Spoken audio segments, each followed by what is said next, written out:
What is up, everybody? This is Adam. Welcome back to Fouled Out. Matt is going to be joining me in just a moment to talk week 7 of the NFL season, as well as who is the worst coach in the NFL right now. We have seen some very questionable coaching decisions and some very poor coaching so far this season. So, Matt and I have decided to rank our top 5 coaches. We're going to compare lists live on the pod and debate about which coach should be where. Before we start talking football, though, I want to talk a little bit of baseball at the top here. The World Series is set between the New York Yankees and the LA Dodgers. I am a huge Red Sox fan, have been for a very, very long time. And I've seen this take from other Red Sox fans, sometimes on Reddit, social media, about being torn on who to root for in the World Series because they're like, I hate the Yankees, but I also hate the Dodgers. If you're a Red Sox fan and that's how you feel, you are not a Red Sox fan. The number one thing about being a Red Sox fan is that as much as you love the Red Sox, you hate the Yankees more. And I feel like some of you do not have enough hatred in your hearts for the New York Yankees to be a real Red Sox fan. You don't know what it was like growing up in like the late 90s, early 2000s.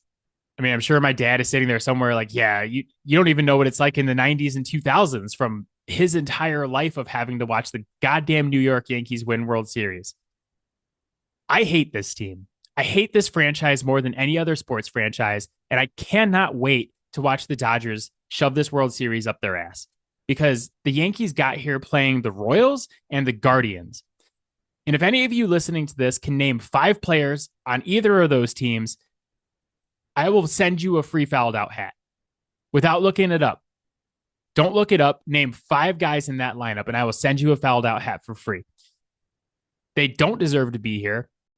I hope the Dodgers sweep their asses and send them back to New York. And any Red Sox fan who is considering not rooting for the Dodgers, pick another team to root for because you are not a Red Sox fan. Get the hell out of here. I had to say something about the Yankees because they're in the World Series. And if they win, I can't stand the thought of them winning and their fans walking around saying, oh, we got 28 rings. Blah, blah, blah. Go Dodgers. Go Mookie. One of my favorite players of all time who should be on the Red Sox still, but ownership is extremely cheap. Go Ohtani. Go Freeman. Go Dodgers. Go LA. I hate saying go LA, but go LA. Beat New York. Fuck the Yankees. And one more reminder, you can reach out to us, fouledoutsports@gmail.com. Really appreciate you guys listening and love to hear from you. Let us know who you think the worst coach in the league is and who you think is going to win the World Series. And if you email me and say you think the Yankees are going to win the World Series, I'm probably going to send you something nasty back. That might be fun. Some of you might like that. But for now, let's get Matt and let's talk football. Let's go.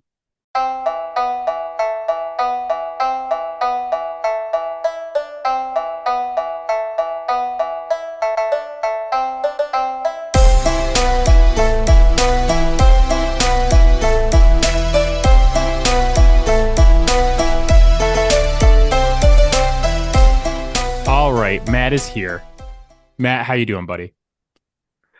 I'm missing our usual foreplay, but we jumped right into the pod. Very little pre-show meeting today because Matt gave me a homework assignment after the pod last week. We talked post-show a little bit, and Matt's like, hey, I have this very lengthy homework assignment for you. You know what would be fun? If we rank the 5 worst coaches in the entire NFL. And I was like, oh, it does sound fun. So we decided to do it for the pod this week. And I came into this exercise really thinking, I know who the 5 worst coaches in the NFL are. And boy, I don't know if my list is correct because I had some tough cuts.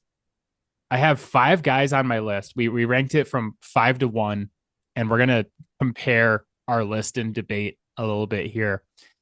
But I had 4 guys who I also wanted to put on the list that I have as honorable mentions. I was in about the same boat there. Yeah, we can go through honorable mentions at the end because I don't want to spoil like who's actually on the list and who's not for both of us. Right. But before we start comparing list, DeAndre Hopkins, wide receiver, was traded from the Titans today to the Kansas City Chiefs for a conditional 4th round pick. The comparing of coaches is going to take some time. So do you have a quick take on the trade? Um, I mean, we talked about it a little bit over text earlier today. It seems to me like very similar to like past his prime Anquan Bolden. I think he will be very useful for them. Um, but they're not getting like prime nuke. Um, but he's going to be very, very dependable in the areas that he really excels. And anytime you're giving that to Patrick Mahomes, that is dangerous. So, Yeah, it's an upgrade from what they have now for sure. It yeah. it doesn't change anything for me with the Chiefs just because I already had them going to the Super Bowl. Yeah. So like They're already the team that has Patrick Mahomes, which means they're going to win the Super Bowl. So, they have Patrick Mahomes and the best defense in the NFL. yeah. It like I don't know. It reminds me honestly of like early 2000s Patriots where it's like, Mhm. oh, the weapons don't really matter. Like you got like Troy Brown, Deion Branch, like David Givens, all these guys. It doesn't really matter. You have Tom Brady and you have the best defense in the league. So you're just gonna be there near the end. So yeah, it doesn't really change anything for me. I thought they would get a big name receiver at some point this season, and this is it. And we'll see how it goes. But I already expect them to win the AFC at least. So Yeah. same ceiling here. All right, let's talk about these shitty coaches. I said in the Let's do it. opening, there's been a lot of questionable coaching this season and a lot of questionable coaching decisions. Uh, Matt and I did not compare list ahead of time, so we have no idea who is on each other's list or what order they're in. My dad said, I told my dad I was excited to see Matt's list and do the exercise. He's like, why? It's going to be the same as yours. You guys always have the same thing. But I don't think that's going to be true this time. Yeah, there's so many variables in this one that I find that hard to believe that we're gonna come out with the same list. There's gonna be definitely some common threads, I think, but I definitely think there's gonna be a decent amount of variance. All right, so we'll start at 5. Um, you give me your 5th, and then I'll give you mine, and then we'll flip. I'll give you my 4th, and you give me yours, and we'll flip back and Okay. forth here.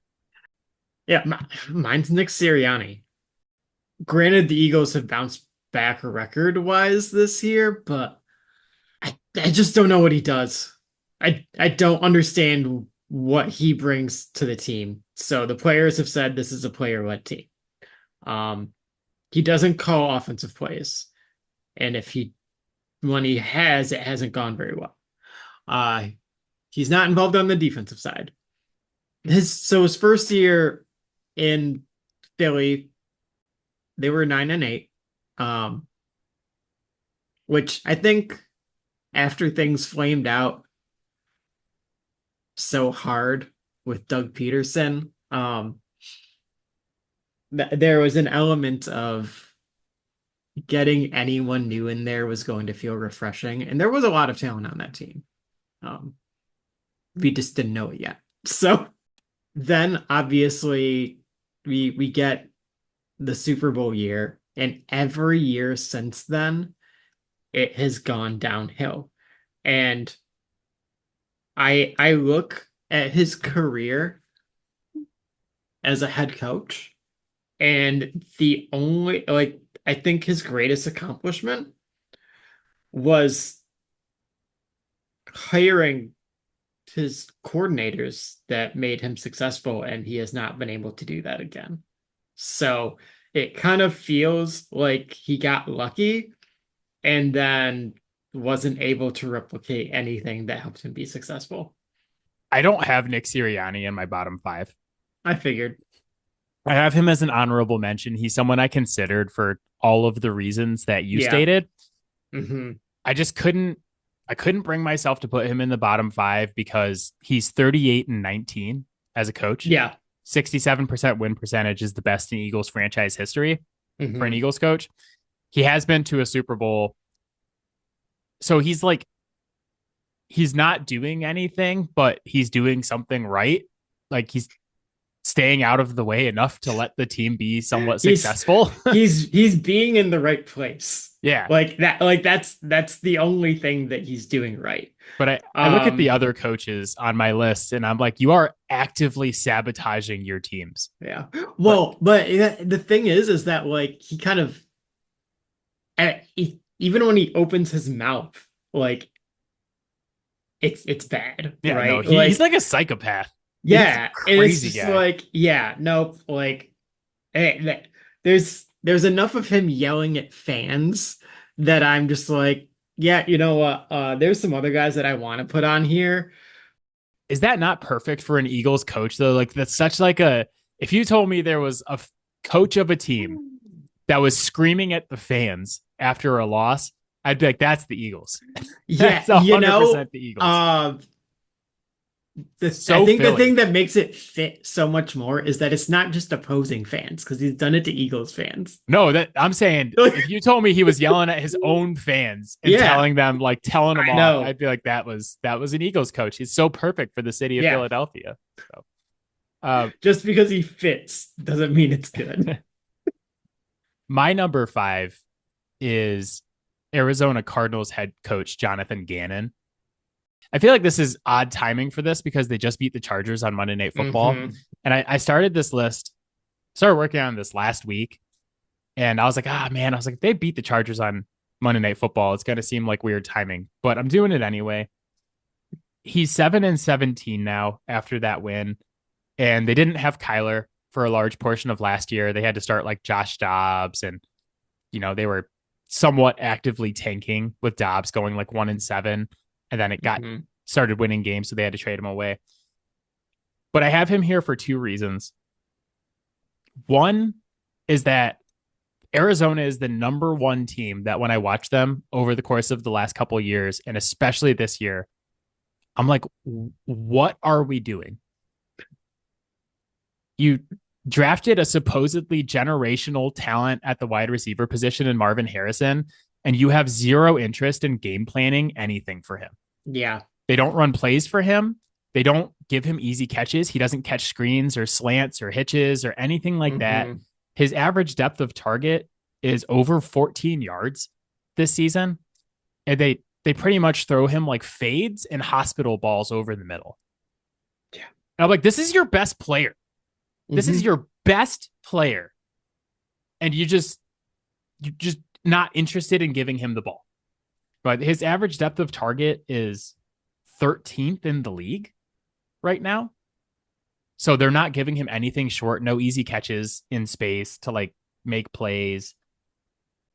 I guess going into Monday Night Football, he had 17 catches on 37 targets, and only 21 of those targets were catchable. And Monday Night Football wasn't much better. He had a couple catches on Monday Night Football for like 14 yards. Yeah. That's reason number one. Reason number two is that he's pretty much incapable of making adjustments. They've scored on five of their 7 opening drives this season. That's like 26% of their total points have come on the first drive. And then the offense is like pretty inept after that. They've won 2 games this season purely on Kyler Murray's scrambling ability. Like the San Francisco game, he has the 50-yard rushing touchdown. And then on Monday night this week, he had a huge scramble against the Chargers. And besides that, the offense has been completely inept in both of those games, as well as other games this season. So, like, I feel like you have a ton of talent on offense. And what's really holding them back is the scheme and the game plans. And I just don't understand it. Jonathan Gannon's not on my list at all. It's kind of like he's an honorable mention, but he's kind of like a lesser of note. Like I think it's obviously not been good.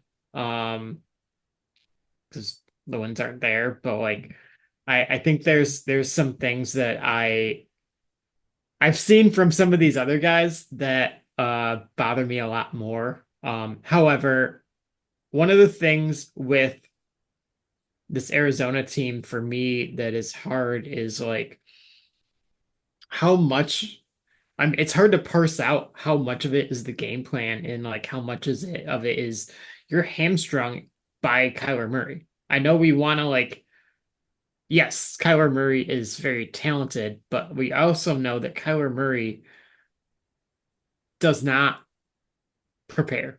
He just doesn't. We know that.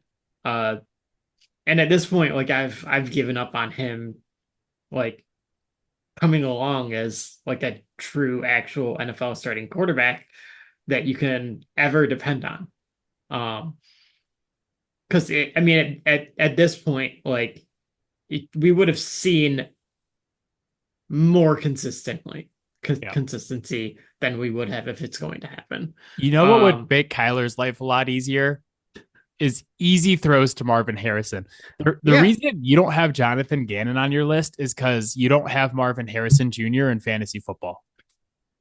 And that's probably why I have him on that's mine. Is yeah, I don't yeah. understand it. Right. But I also think that like the kind of throws that you're talking about too, like I think very often those are throws that like you're checking to at the line of scrimmage when you get the right look. And I don't know that Kyler Murray pays attention enough to like in the week leading up to the game to actually like really know that, right? Like I just Yeah, but at the same time, when he had DeAndre Hopkins, like what was Kyler Murray and DeAndre Hopkins was like a top 10 fantasy yeah. wide receiver because Well, they gave him a shitload of targets.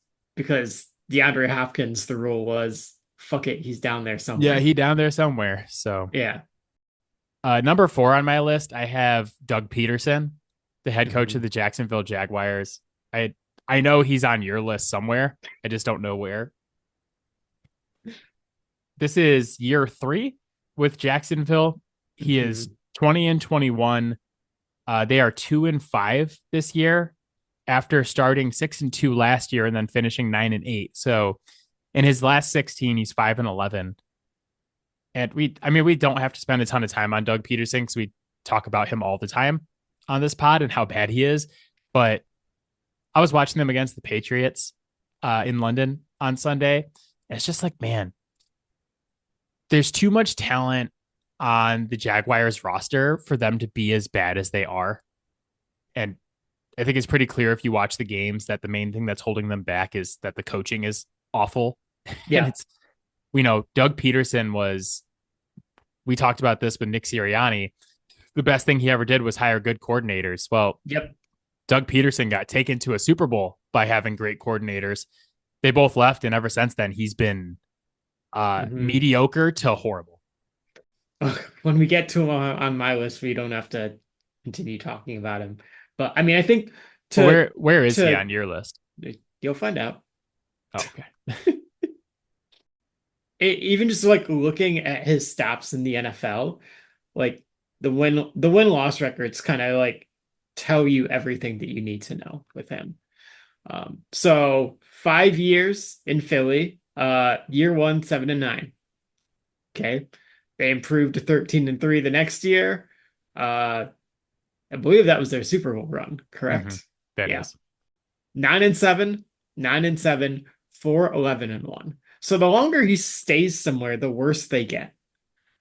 Is how it went in Philly, at least. Okay, so let's go to Jacksonville. Okay, so he gets to Jacksonville. They had a lot of talent there, actually. 9-8. They got a quasi adult in the room. That's the most I'm willing to say about him.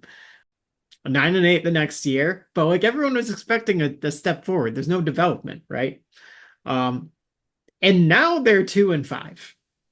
So the whatever excuses you wanted to make for him uh in Philly, like it's happening again. Um, and it just like at the end of the day, like if that is the trajectory that you have as a head coach, then clearly you're not very good at the job. I think the more concerning thing for me too is that they brought him in specifically to develop Trevor Lawrence, Yep. which like someone would have to tell me what QB he's ever developed. I don't know, but they're like, he's going to be the guy that develops Trevor Lawrence, and Yeah. Trevor Lawrence looks like he's regressed the Hmm. last couple of years. Also, Pro Football Reference has a metric called SRS, which is simple rating system. And I won't go through all the boring details of how it's calculated, but basically they're saying that this is the fourth worst team in football right now, the Yeah. Jacksonville Jags. And the roster is still And just they talented, look but like it. this bad. Like Yeah, they look like a bottom of the barrel team. I think people, it's funny, like they beat the Patriots in London badly, and people are like, "Oh yeah, Jacksonville," and I'm like, people who are excited about Jacksonville right now do not understand how truly deplorable the Patriots are this season. Yeah. It's a tease for later. Uh, No, who is your number yeah. four? My number four, I have the same issue with him that I have with Nick Sirianni. That's gonna be Zach Taylor. Hmm. I I don't had understand I don't understand what he does. Like what does he bring to the team? He he's another guy where it's just like it feels like the wheels have continually started to get more wobbly the longer he's there. They went to the Super Bowl in 2021, and I think people are kind of forgotten that that season, which if we're all honest, that came to fruition because Joe Burrow got on a heater and no one was going to stop him other than the Rams. That season literally saved Zach Taylor's career. He was on his way to be fired. Yeah, they went 12-4 the next year, but again, like it's only gone downhill since then. And year after year, we're seeing these really slow starts.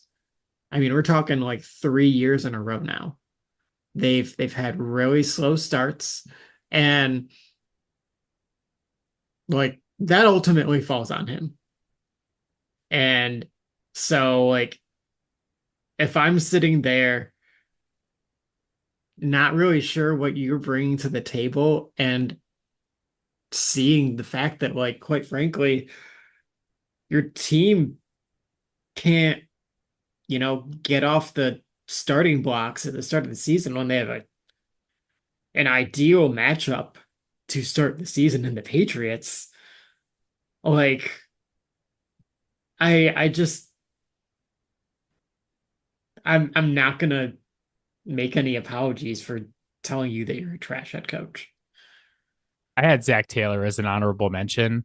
Yeah. I It's funny because I also essentially had the same analysis on him that I had on Nick Sirianni, where I'm like, Hmm. yeah, I agree with what you're saying, but at least he's had some success. And like, Yeah. yeah, a large part of the fact that Yeah. Sirianni and Taylor have had success and some of these other guys haven't is who is on their team. Like they Yep. obviously, like the Eagles have had a pretty talented roster for a couple of years now. Taylor has Burrow, which makes everything easier, along with Chase and Higgins and all those Yep. guys. But they were okay last year with Jake Browning as well. Hmm. Yeah. So they did some decent work, but yeah, I'm not blown away by Zach Taylor in general. Who's your number three worst coach in the league? Yeah. Saints head coach Dennis Allen. Yeah, He's just bad at it. And I had that's it. forgot. That's the whole Yep. analysis. That's Just all you need. bad at it. He's one of those guys where I'm like, you really never should have stopped being a defensive coordinator. Uh he was I had forgotten that he was a head coach for Yeah, 3 years in Oakland. And he went 4-12, 4-12, and then 0-4 before getting fired. it is absolutely stunning to me that the Saints brass had to get rid of Sean Payton for reasons. And they're like, you know who we Yeah. want? The guy who has a career record of 8-28. Promote Yeah. him. Bring him Yeah. in. Yeah. That's our guy. It's a choice.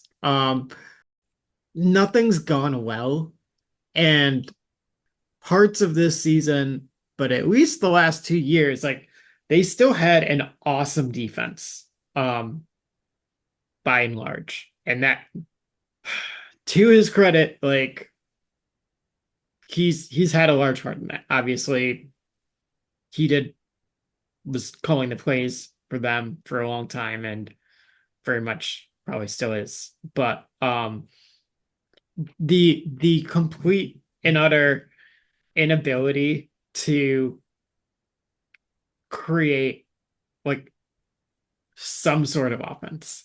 Because when you have that kind of defense at your disposal, if you can put up 20 points per game, you're probably going to win 9 to 10 games each year. I had Dennis Allen as an honorable mention. He garnered very strong consideration to make my list Yeah, because among all NFL coaches in NFL history who have coached 50 or more games, he has the 18th worst winning percentage ever yeah, for a yeah. coach. And he is the worst career winning amongst those same coaches. So coaches who have coached 50 or more games, he has the worst winning percentage of any active coach by a lot, like a lot. I think the next closest is like Zach Taylor, who's like at 47% or Yeah. something like that. Dennis Allen is at like, I think it's like 33 or 36% win percentage. And a lot of it goes back to his time in Oakland, where, like I said, Hmm. 8-28, but it hasn't exactly been good for the Saints either. I think they've been kind of around 500. And now that they have some injuries, they're what, 2-5 right now. And it like Yeah. definitely did not look good losing to the Broncos at home by Hmm. 23 on Thursday Night Football. Yeah. My number three coach is David Canales, the head coach of the Carolina Panthers. So I want to preface this by saying I understand that he's a first year head coach.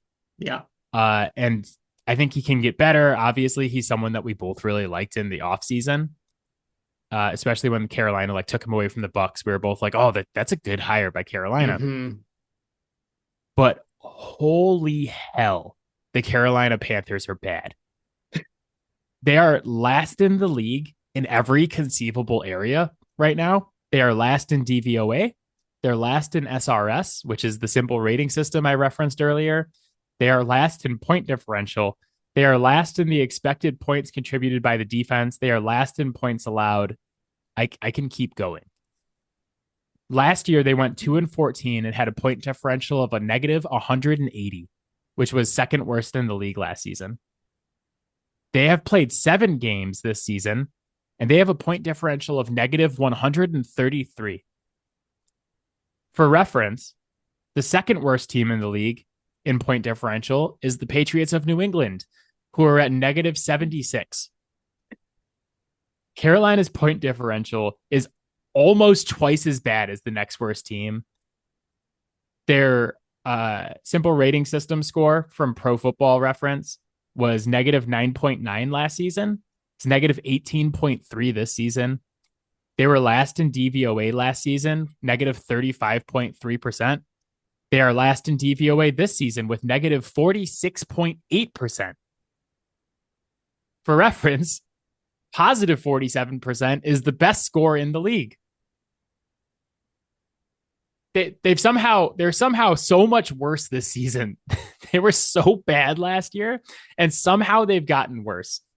And I can't let David Canales off the hook for that. I can't. This So team is so bad.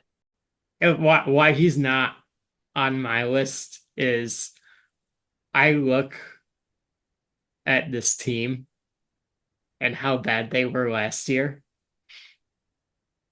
and how the quarterback situation is bad.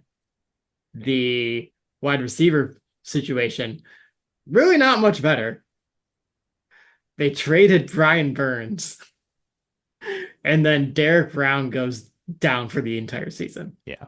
Right? Like this is exactly the dumpster fire that I expected when Derek Brown went down. Like their season was entirely over the moment he went down. But to be this deplorable. Like, you're not, you Yeah. can't be twice as bad as the No. Patriots. I watch the No. Patriots every week. They're twice as bad. We all know what they gave up to go get a quarterback that I don't really think they're interested in making work. I know, but it's so bad in Carolina right now Yeah. that I couldn't let him off the hook. Bryce Yeah. Young is going to start next week again because Andy Dalton got in a car accident or something. Jeez.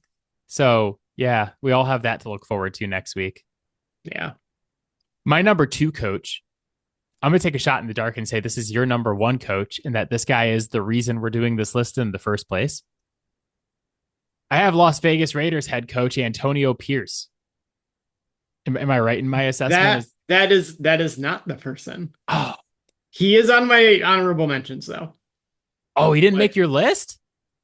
Yeah. So Okay. what I will say is that a number of the guys that are on my list because they have had the time and opportunity to learn and grow and know better, and they choose not to. That was a distinguishing factor for me. I have Antonio Pierce as the number 2 worst head coach in the league. Everybody we've talked about to this point is at least trying to win football games. I'm not convinced that Antonio Pierce is trying to win football games. So earlier this year, we talked about this on the pod. He had a punt on 4th and 1. They were down 6 with 7 minutes and 15 seconds left in the game. Punted on 4th and 1. That punt was in the 99.9th percentile for the cowardly punt rating, like the surrender index. Yeah. And was ranked as one of the most cowardly punts we have ever seen in the history of football.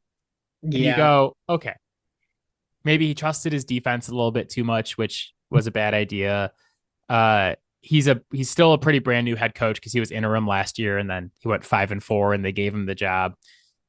He's going to learn from this. He's going to get better. Well, this past Sunday, they're down 8 to the Rams with 2 minutes and 46 seconds remaining. They have a 4th and goal from the 5. Or no, 4th and goal from the 4.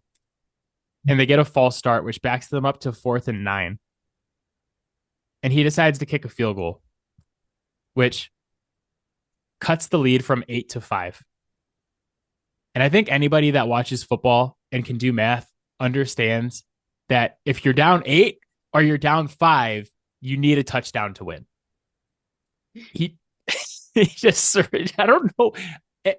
I've seen people arguing about this on the internet, and they're like, well, actually, kicking the field goal raised the Raiders' percent chance to win from 7% to 11%. Great. That's fucking great. You've scored you know what points all day. I want a chance to win? 100. 11's really far from that. Yeah. It's not enough. People were like, I saw this whole debate on Reddit of people being like, well, if you go for it and you score and you don't get the 2, then you got to get the ball, you got to get a stop and you got to blah. Like, people trying to like justify this decision by Antonio Pierce absolutely baffle me. He did it again. He's done it twice this season where like, would his team have won if he went for these things? Who knows? Probably not. They suck. Whoever picked them to make the playoffs this year is an idiot. Hate to be that guy. But like, he clearly hasn't learned anything. You go for it in that situation. You've scored 12 points all day. You're down in the red zone and you're just like, yeah, we're happy taking the field goal. And guess what happens? They get the ball back with like a minute something left and throw 2 incompletions and an interception, and that's the game. Fantastic. So, like, really glad it worked out for you getting that extra 4% chance to win or whatever the stupid analytics say. So it's very clear to me he does not understand game situations at all. And also just, you talked about coaches who yell at the fans earlier. Mm-hmm. When coaches come out and start blaming their players for the loss, that's when you really lose me. Like when they lost whatever game it was earlier this season, I think they lost to the Panthers. I think they're the only team that's lost to the Panthers this season. And he came out after the game and he's like, all guys are making business decisions and like blah, blah, blah. Then you lose the locker room too. Yeah. And this team's been Hmm. like, they beat the Ravens this Well, year and they've and gotten I worse every single week.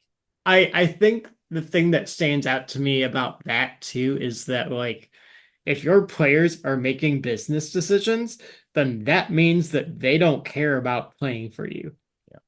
right? And like that automatically puts you in contention of being on this list because you're just not going to win games. I almost put him at 5. Um, but the fact that Miles Sanders has clearly cucked Nick Sirianni, Hmm. I think was the deciding factor as well. So That's why David Canales is on here because obviously Miles Sanders does that to his coach wherever he goes because he's again not getting any run this season. Okay, so then I'm like really interested in your final two now because I don't think we've had any of the same guys so far except for Peterson. yeah. So Peterson and I have it too. Okay. So that's my number 2. Okay. For the previously mentioned reasons. So Peterson's the only one Yes. we've had in common so far. Yeah. And we're all the way down to number one. And I know who your number 1 is at this point. So There's only one option at this point, but uh you go first. your number 1 is in my honorable mentions, but Mhm. I think categorically this person is the worst coach in the NFL, and I Okay. don't really think there's any support for them. I need to Brian know. Callahan. Okay. Yeah, I had Brian Callahan in my honorable mention. So you named all four. You named oh no. There's one guy we haven't named who's in my honorable mentions. We'll talk about him later, but you used all my other honorable mentions. Yeah, Yeah, Brian Callahan sucks. he is absolutely deplorable. Uh, I I wouldn't let this kid coach children. Like seriously. So obviously 1 and 5, not good. Um, there has been no growth, no development, um, for this team. Um, for me, I think what really takes it over the top with them, and we kind of talked about this before. Uh, he took this job, right? He knew what the situation was coming in. They he was well aware that Will Levis was pretty chaotic coming in, right? And then when Will Levis plays the way that I think, quite honestly, a lot of us thought he could potentially play, uh, suddenly Brian Callaghan goes all shocked Pikachu with the media. Um, and then like they switched to Mason Rudolph and like they still suck, right? You still suck. And then you go back to him and it's just nothing about what he has done has helped any of his players at all. And I mean, I'm looking at this team. They won 6 games last year. This team isn't coming close to 6 wins. This is largely the same team. You could argue that they have more talent this year. And I get that maybe some of where I'm coming from is just the like the difference between him and Vrabel, but like he has already blamed his players. He's not good at running an offense. Um, I don't really know what other team wanted him. And like he's just part of actively running this team into the ground. It was just funny that the Titans fired Vrabel and they had to rush out to grab this guy. Yeah. And when that happened, we looked at each other on the pod and we're like, what? Who? Like, Yeah. it didn't make sense at the time. And looking back on it now, it seems like a worse decision every single week. Yeah. Yeah. I mean, if I were in a decision-making position over there in Tennessee, like he would be gone by now. Yeah. Like, but they're gonna run with it for the rest of the year, and it's just gonna continue to be awful. They might win 3 games. I would have to look at their schedule to see if they play the Panthers. So look. I think they played my shit dick team. I think we have that to look forward to. It's probably like on Thursday Night Football or something stupid. Yeah. Oh, man. Speaking of my shitty team, my number one worst coach in the entire NFL is Patriots head coach Gerard Mayo. Yeah. Some coaches made my list because their team is ass. Some can't make adjustments. Some blame their players. Some don't understand game situations. Some teams have gotten worse every week instead of improving. Gerard Mayo is all these things. This team does nothing well. They are 30th in DVOA. They're 30th in offensive DVOA, which is up from where they were since Drake May took over. They are 30th in defensive DVOA. They are somehow 15th in special teams DVOA, mostly because Joey Sly is a good kicker. But they did allow a 96-yard punt return touchdown this week to the Jags. The roster is horrible, but also this franchise is a complete clown show right now. As a reminder, Gerard Mayo was given this job 4 years ago when they re-signed him. Apparently, he impressed Robert Kraft on a trip the team took to Israel.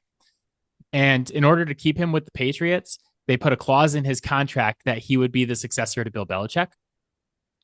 Horrible idea. I was furious about it when it came out over the offseason. And I'm more pissed off now. I just look at like, so after they lose to Jacksonville, you have rookie wide receiver Jalen Polk acting like a total diva in the media. Mm-hmm. You have KJ Osborne whining, his agents like whining on social media. You have multiple defensive players who have come out and said basically negative comments about other players on the defense, that they're like too full of themselves and that they've said bad things about the coaching staff. Mayo and the staff have been bashed in the media by every single former Patriot who's in a position to do so. Julian Edelman, Devin McCourty, obviously Bill Belichick has had quite a bit to say about Mayo and this team. Rob Gronkowski, Matthew Slater, Rodney Harrison, the list goes on. They've been an abject disaster on the field and off. Yeah. Really, honestly, the only good thing about the Patriots right now is Drake May, who was excellent again on Sunday with zero help. Zero help. There's nothing. There's nothing this team does good around him. And somehow he's become only like the second player ever to have 500 yards and 5 touchdowns in his first 2 career starts. And the other guy who did it is Dan Marino. There was a report today that said that Gerard Mayo will be replaced as Patriots head coach in the next 48 hours. It was from Kirk Minahan, who, if you're not familiar with Boston media, Kirk Minahan is a gigantic chode. So I really doubt that it's actually true. Yeah. But the fact that it's believable 7 weeks into the season, I think shows what a disaster this team has been. Yeah. From this moment forward, it's the 23rd of October. We're recording this on a Wednesday. From this moment forward, every single action taken by any single member of this entire organization needs to be, how do we help Drake May? Yeah.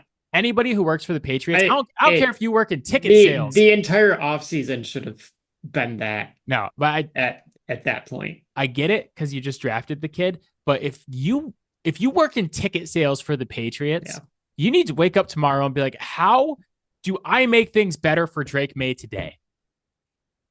Every single person who works for the Patriots, you need to wake up every single morning with the affirmation, today I will do something for Drake. I will make Drake's life just a little bit better today because he is the fucking truth. And this franchise doesn't deserve him. There's part of me that's like, we need to trade him to a competent franchise where he can be successful because I love him and I don't want to see him get hurt. Gerard Mayo should be fired. He should absolutely be fired. He doesn't do anything on game day. He clearly is just, he just stands on the sideline and doesn't move the entire time. His mic is not even by his mouth.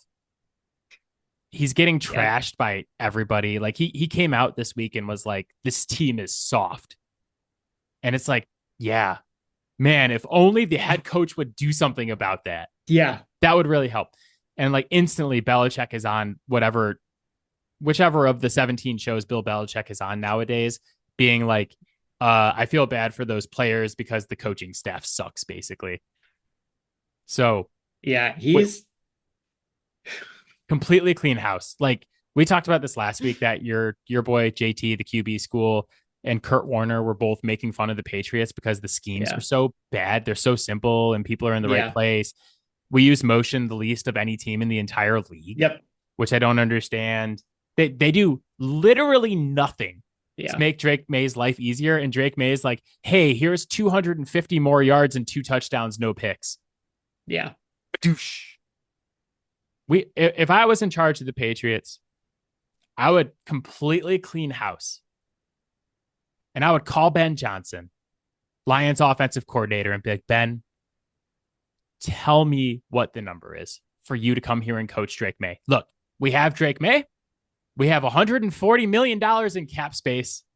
I will pay you anything to come coach here. Anything. Let him, I don't care. 20 million, 25 million a year. You can have it, Ben. I think one of my things too that kind of made it a little bit easier for me to leave him out was I looked at some of these other guys on my list and I'm like, all of these things he's doing terribly, but they did, whether or not it was his call, make the call to start Drake May. Right. And I asked myself, how many of these guys would have actually made that call? And I don't think very many of them would have. Yeah, I think they would just continue to stick with the shit that's not working. Just knowing what I know is I think he was forced to make that call begrudgingly. Yeah. And looking at what he says after the games, I think he doesn't want Drake May to be successful. I really honestly believe that he's not happy that Drake May is being successful because he was forced to start Drake May and now Drake is awesome. Yeah. And that's why he's getting fired soon. I think like you don't fire a coach, no matter how bad they are, you don't fire them 7 weeks into the season unless there's big problems behind the scenes. I think Elliot Wolf and Robert Kraft probably were like, you're starting Drake on Sunday. And he's not happy about it. And he's not happy that Drake's been successful because he's actively trying to sabotage him by like running the ball up the middle for no gain 25 times a game. So I think that's what's going on behind the scenes. It wouldn't surprise me if that's what comes out. But I do think the Patriots is now an interesting situation for someone like Ben Johnson because it's like, hey, you can have Drake. He's very clearly the guy. He's awesome. He's going to be a top 5 quarterback in his career. At least can be the guy. Yeah. I really believe that if you got someone like Ben Johnson there to help develop him and like start doing that he could be a top 5 quarterback in the next like 7 years or whatever. Yeah. But so you get him on a rookie deal. You have 140 million cap space to do whatever you want. And you're probably going to have the first pick in the draft. That's got to be way more intriguing than last season where it's like, okay, we don't have shit and you have to work for Robert Kraft. So my honorable mentions, I had Nick Sirianni, Brian Callahan, Dennis Allen. The one guy I'm shocked that we named 10 coaches and this name did not come up. Mike McCarthy. Yeah. Yeah. I don't think it's a good thing about him. I think it just shows how bad some of the coaching in the NFL is right now. And I think as bad as he can run a functional offense. I'm not saying it's going to be good, but like he can run a semi-functional offense. Um, not, yeah, I don't see anyone on my list that I can say that about.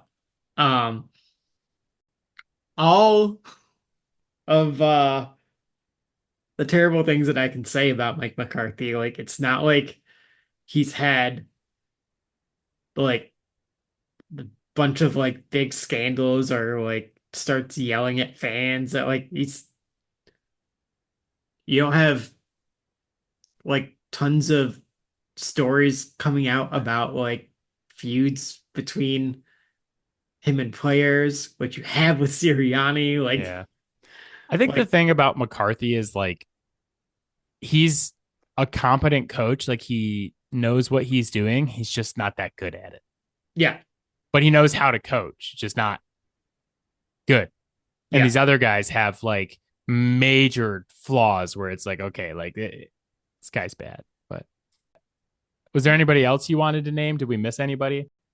And I'm gonna stress that like he is the furthest away from making this list for me than anyone else.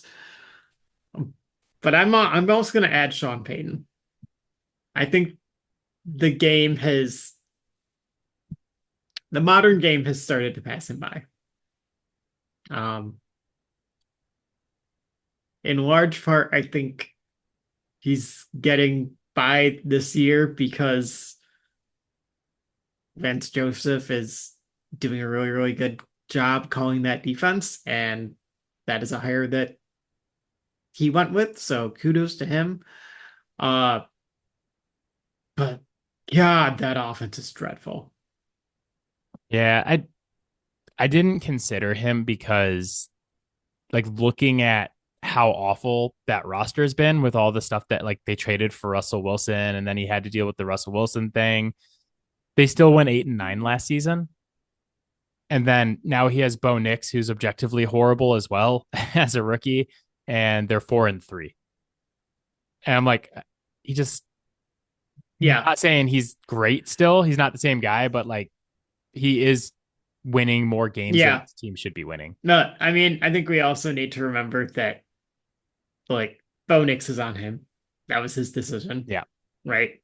Um, so and they're winning with defense, and which again he's the head coach, so I guess he gets some credit for that. But we know that that's his offense, and his offense is struggling to put up halfway respectable offensive numbers. I mean, it's pretty rough. It's fair. All right. America's most favorite segment, Bolds and Scolds from week 7 of the NFL season. I believe it's my week to go first. So I'm going to go with my bold, and that is Tampa Bay wide receiver Mike Evans. So he played with a hurt hamstring this week and caught a touchdown, and then he re injured the hamstring and left the game. So he had like one catch for 20 yards and a touchdown. So not a crazy game, but I was just thinking about him on Monday and just think he's overall is consistently one of the most underrated players in almost every single way. Like he's never talked about currently or historically as a great. He's always drafted super late in fantasy football, but he's been the model of consistency, whether he's had Tom Brady throwing him the ball or Jameis Winston or, Hmm. Sean Gannon or like whatever that guy's name was. He's had 1,000 yards every year of his 10-year career. And they flashed a graphic. The reason I was really thinking about how underrated he is because they showed a graphic after he caught the touchdown on Monday. It was his 100th career touchdown. And they showed the list of players who had 100 or more touchdowns in their first 11 seasons. The list is Randy Moss, Marvin Harrison, Terrell Owens, and Jerry Rice. And now Mike Evans. Yeah. So it's Mike Evans and the 4 best receivers of all time. Maybe not including Calvin Johnson. Like maybe he's the one guy missing from that list, and maybe Larry Fitzgerald. But like those are arguably the four best receivers ever. I think Rice, Owens, and Moss is like top three. Like to me, not debatable. And Marvin Harrison is definitely way up there as well. So to do that and like nobody talks about you, really? Like when was the last time you had a Mike Evans conversation? Yeah. Like No, if it's you're naming like who are the top 10 receivers in the NFL, you probably not even thinking about Mike Evans, right. but he's just been awesome forever. And nobody talks about him as an all-timer, even though he's right now tied for ninth most receiving touchdowns ever. In the history of the NFL, he's tied for ninth right now. I wanted to give him a shout because I just think that so much of that is crazy and probably doesn't get the respect he deserves. Yeah, well, and he's done all that without ever being a problem. He's never been a headache his entire career. Yeah. He's been a class act. Like, I mean, there's a reason why, even though he was kind of starting to get up there in years, like they spent the money to keep him there because like you don't get those guys at that position very often. Yeah. I feel like even You when they know, spent the money, though, I feel like people yeah, were like, oh, really? You guys are paying Mike Evans that yeah, much? It's like, yeah. he's You're really more good. you're more likely to get someone like Tyreek Hill who might be potentially, at any given point in time, the best player at that position in the NFL, but like be a pain in the ass the entire Mm-mm. time. No, Mike Evans just like keeps his head down, plays well, and plays almost every game. Yeah, Like he's played double digit games every year of his career. He's had 1,000 yards every season. He's had the peaks. Like he's had yeah, 1,500. When Tom Brady was his quarterback, he had 1,500 yards and double digit touchdowns. yeah, It's just a lot of the time he was there, they had shitty quarterback play. So yeah. who is your bold? I swear I'm not trying to go Homer every week, but like this team is making it hard. Uh I'm gonna go for a 2-for-1 here. I'm gonna say the Lions offense and Jared Goff. Um, so you may or may not have heard, but over the last 4 weeks, the Lions have scored more touchdowns than times the ball has hit the ground, meaning more than they've had incompletions. Um, I mean, that's that's absurd, right? Uh, Absolutely insane. And for Jared Goff, the way he has played over these last 4 weeks, like he's truly playing at an MVP level. Um, I mean, obviously, a lot more games to go, and I'm not expecting him to continue to play games where he has between 0 and 2 incompletions.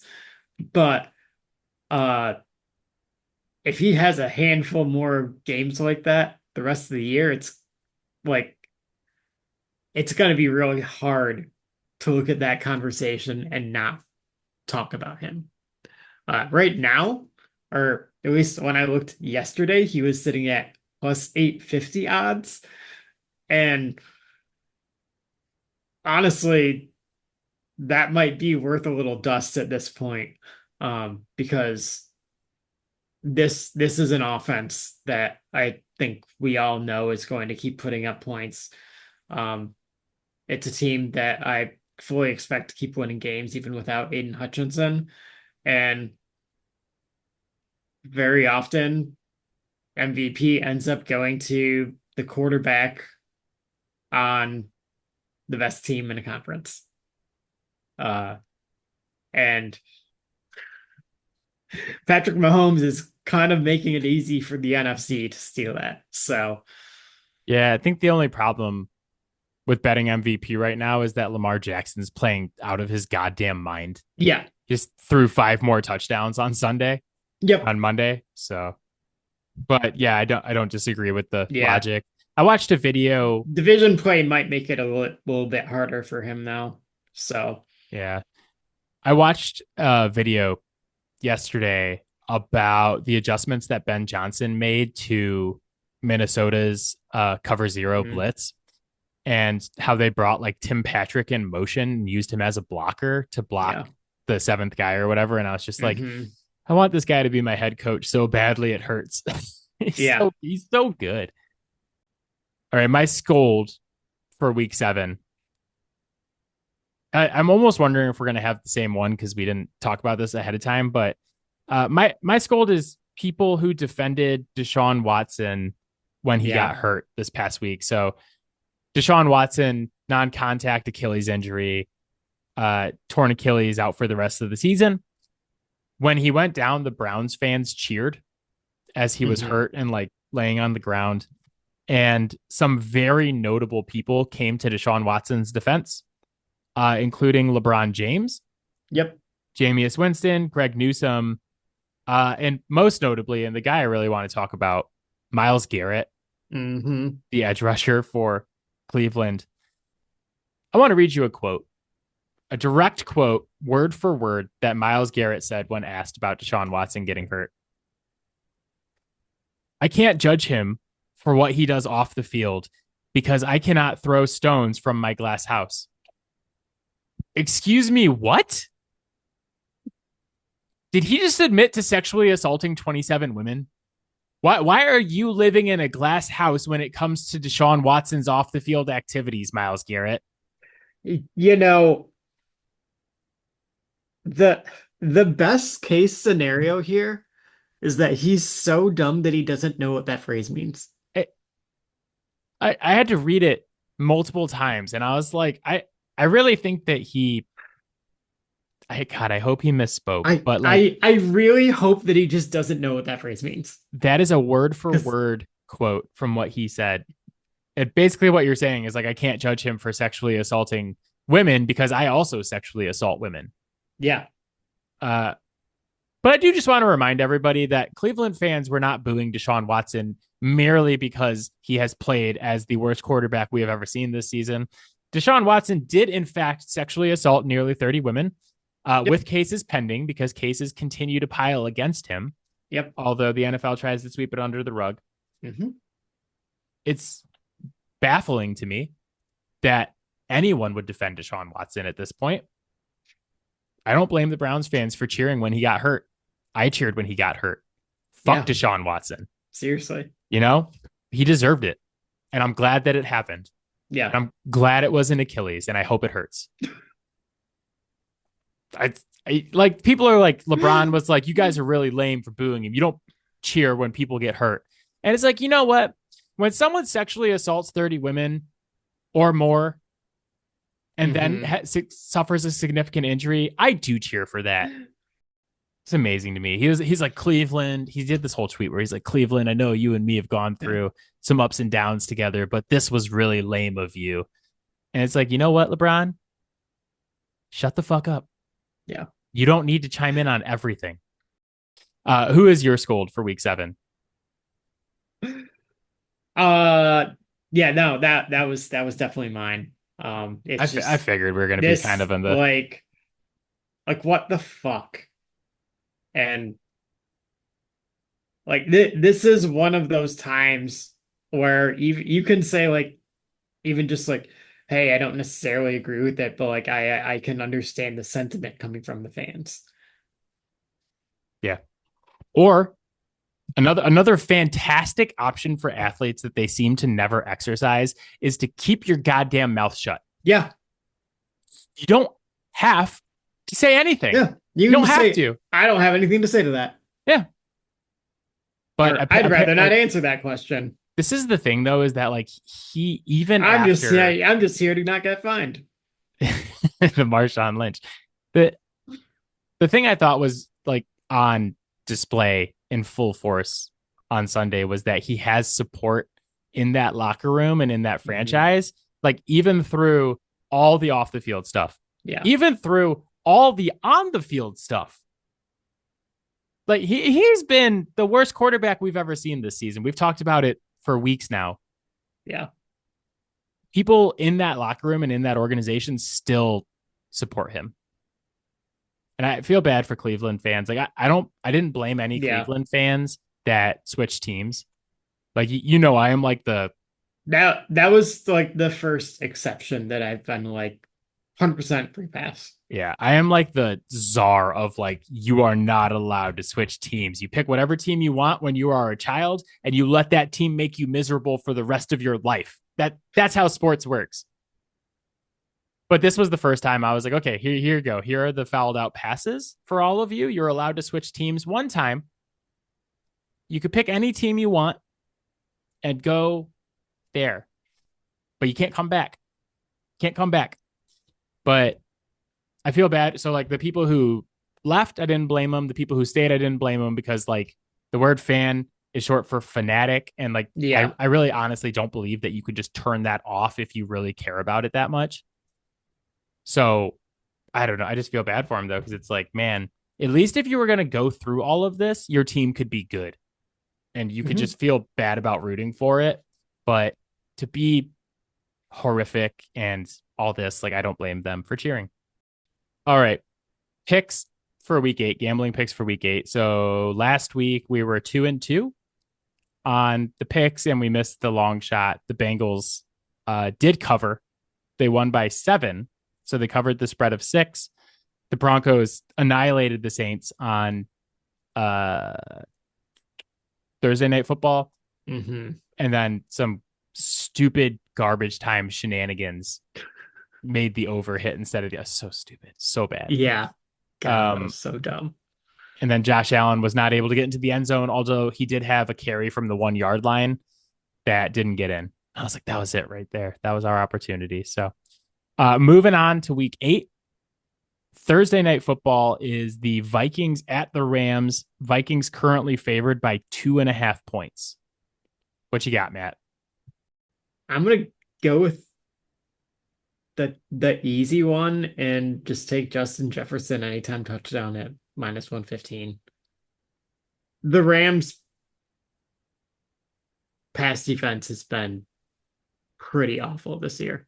The defense can do one thing and one thing only. That's rush the passer. That's it. Like that's the only thing they can do. So Justin Jefferson's also caught a touchdown in 5 of the 6 games so far this season. yeah, it So turns out he's very good at football. good at catch. I am going to go Vikings -3 at the Rams, which is plus 100. The spread is currently 2.5. It's down from where it started at 3.5. Hmm. Listen, I want to let you all in on I somehow very well kept secret. I have no idea why more people are not talking about this right now. I'm going to look into the camera when I say this. If you are not betting away favorites in the NFL, I don't know what you are doing. Away favorites are covering at over 71% this season. They were 4-1 last week. There are a bunch of good ones this week. If you are not betting them, I think you are just throwing your money away. There is no system. There is no gambling expert on TikTok or Instagram or YouTube who is hitting at a 71% clip. But you know who is hitting it over a 71% clip? Away favorites. Smash them every single week until the goddamn wheels fall off this wagon. Because I have been rolling in money because of it. I bet on all 5 of them last week and went 4-1. I will be betting on a ton of them this week. I don't love the ones that are massive numbers, like the Ravens, I think, opened at -10 against the Browns. Yeah. I could see it, but not my favorite in the world. But I love it when it's like less than 5 points. Vikings -3 against the Rams on Thursday. Book it, Matto. Yeah. Well, I'm with you on the strategy. I am adhering to my rule of not letting the Vikings fuck me. Uh Like I'm not losing that one. And they should win. They should win by more than three. Given that situation. However, okay, Cooper Kupp might be back. If he's not traded before then. Um, it's a home game for the Rams. Like it's a thing where I could see the Vikings season getting tipping the other direction and being the Vikings again. Um, Not saying I expect it, but I'm just choosing to not get fucked by that one. Yeah, I was called a crazy person last week when I picked the Broncos -3 in New Orleans and they won by 23. I honestly I forgot to tell you this, but in fantasy football this past week, Hmm.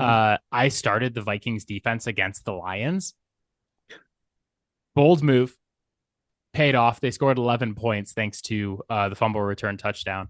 Yeah.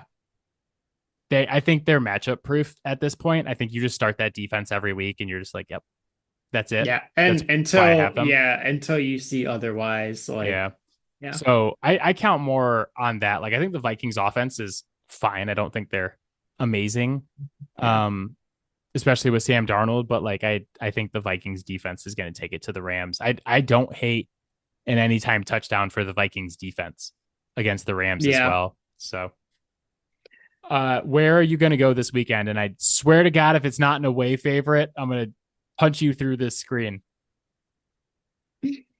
I'm joking. You go Yeah. wherever you want, Matt. Um, There are some good Hold away on. favorites. Some good away favorites this week, though. We talked quite a bit about bad teams and coaches that we don't like. I'm gonna take the Packers at an alternate line of -5.5 for plus 107. You stole my pick, Matt. That was my pick. Oh man. That's your fault for letting me go first. No, it's a good one. That's a good pick. I like that. I like that pick. Yeah, screw it. We're gonna double down on the Packers. I'm gonna go Packers Go -4. bigger. Larger. I'm gonna go Packers -4 against the Jags. That was my initial pick. Yeah. So we're both on board there. I think that's my favorite away favorite.